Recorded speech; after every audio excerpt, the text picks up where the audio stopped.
Okay then, welcome back everybody that came over to part 2 of this video. If you're just seeing this video, you can go back and watch part 1. I'll throw it in the description of this video too. Okay, so now to get back on topic. It is awesome how much this game has sold. It is definitely competing with Call of Duty, and wow, I thought that was just my teammate, but this game is definitely competing with Call of Duty, like I said. It's by no means going to kill Call of Duty, but it sold 5 million copies in the first week, and that is huge numbers for EA and DICE. With 5 million copies, I expect this game to be, for a lot of people to be playing this for a long time, and I apologize for going through my options right here. Looks like I need to change a few things that were irritating me, but I want to talk about how kill death doesn't really mean a whole lot in this game. I think that KD is always a semi-decent measure of skill, but I don't believe that in this game it's more than that. I don't think you can analyze KD in this game like you can analyze KD in Call of Duty for sure. I think my KD right now is sitting at 1.71, and why that may not sound amazing, it's probably because I play the objective all the time. But my score per minute is at 470, and I think right now that's decently solid. I think I have higher score per minute than most of my friends do, but I think my playtime in comparison to most of my friends is quite ridiculous. So with that in mind, I find that this game is very difficult to measure based on statistics alone. I think that you have to watch somebody's gameplay and justify in your mind their actions and the way that they play the objectives, or I guess if they're playing deathmatch, that is the objective. I actually haven't played deathmatch yet. I really need to get around to that since I'm level 34. I should probably do that soon, and then I can probably throw up a commentary on it too. So on to the next subject, which is vehicle talk. Now, Battlefield has always been known for its vehicles, and I think the gameplay for vehicles is always a little bit hindered by the system that you're playing it on versus PC. I think PC's controls for vehicles are just so much more dynamic with that mouse. That mouse just makes all the world's difference when you're turning and aiming so quickly. And so I do think that vehicles do have their place on consoles too, don't get me wrong there. And I think that they're a hell of a lot of fun, and it really changes up the pace throughout playing a shooter like Call of Duty to playing a shooter like Battlefield. It's so much different just because of the fact that there's vehicles involved in the game. So my primary concern with vehicles right now, though, is the fact that the AA guns, the mobile AA vehicles that shoot down helicopters and jets or whatever, and even damage ground units now, are just amazing. They're really quite overpowered in my opinion. I think that because as soon as you get the perks for them, they're all that much better. Like the heat-seeking perk, you just destroy helicopters, especially if people are noob enough not to use your flares. Come on, guys, use your flares. It's right bumper, and on PS3 I have to imagine that it's right R1. Sorry.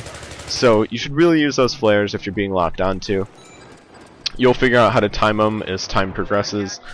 You want to use them, I think, right before the lock officially goes on you. That's at least how I do it. It might be better some other way, but that's just how I do it right now. And so don't forget to use those. But anyways, the AA gun is just, it does a ton of damage. It can kill infantry like in MF.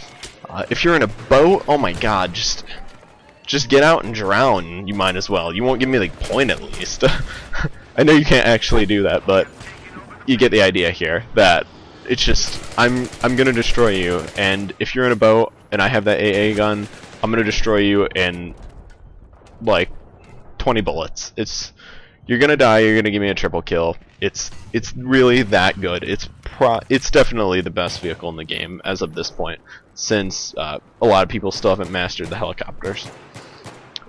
And jets. Sorry, jets too. Jets seem to be really good. From the people that I've seen use them well, they use them like a frickin' boss. But I, on the other hand, am incapable of flying a jet. and half the time I hit the ground. But helicopters, on the other hand, I think helicopters are a lot of fun. And I think before you can fly a jet, you can probably fly a helicopter. Why the controls aren't as intuitive as PC, just because of that mouse, it's still, the helicopters are still pretty awesome. I really like flying the helicopters, although right now I don't think they're the most useful, because none of us, well, none of us in relative terms, as in the people I know, are very good at flying the helicopters right now. So I'd like to see them progress a lot more as the game goes on and people get better, because I think the air element of this game just adds so much depth to it. And which brings me to my next topic, that the Stingers right now are freaking awesome, and they're probably going to get nerfed if they didn't get nerfed already. I don't quite know. I think I saw in some patch notes that were supposed to be released that they were supposed to get nerfed, but I haven't looked since, so I apologize for that. But now, dog tags in this game are basically like online achievements galore to me. Like, if you get a dog tag and you unlock that and you spent the time to unlock it, to wear it around, and I guess other people get to steal it when you get knifed from behind, but that's irrelevant. But so you get to wear this thing around, and you get to be proud of your achievement, and I guess even when you kill someone, it shows up on theirs too. So it's kind of like a bragging thing, and I kind of like that. It adds a little bit of grandiosity or cockiness to the game, and I think it's funny. But it's basically like an online achievement, but its own section. You know, you don't get the gamer score, the trophy, obviously, for it. But it's still a lot of fun to sit there and try and work on your dog tags, and you know, use a certain gun to get a dog tag for it, or play a certain way to get like a C4 dog tag or something. And I think that adds a lot of so I think that adds just a lot of fun to the game. So my next topic is basically just the destructive environment in this game and how much fun it can actually be. I think it's a little bit ridiculous sometimes, and it kind of makes me wanna slap someone when the building goes down on me, and it's because my teammate was shooting it with a tank and he gets a team kill. And I have no idea how team kills work, but I sure as shit hope that asshole that made that building go down on me when I was trying to, you know, defend an area, I hope he gets that minus kill for it for sure. Just because I feel like he deserves it if he doesn't know that I am in that building and I am attempting, at the very least, to do something productive, whether or not he would agree with it or not.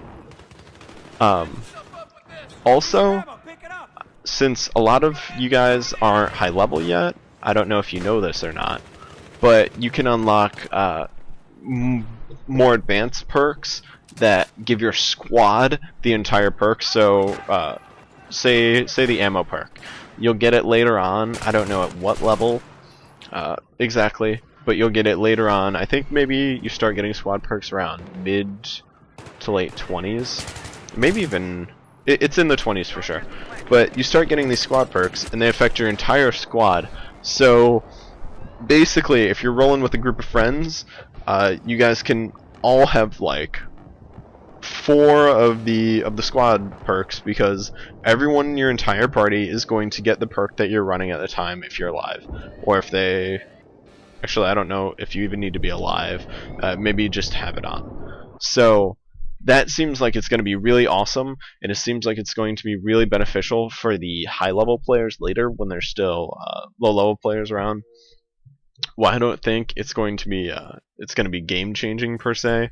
I think that it'll definitely give people that group up together in a squad and play together a little bit of an advantage on other people that don't quite have these perks yet. But, you know, as people level up, everyone's going to start getting these perks.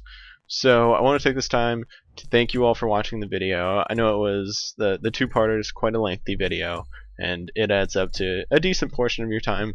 But if you like the video, go ahead and comment on it and like it, and don't be afraid to subscribe. I went 23-7, and this was my first Battlefield video and gameplay ever.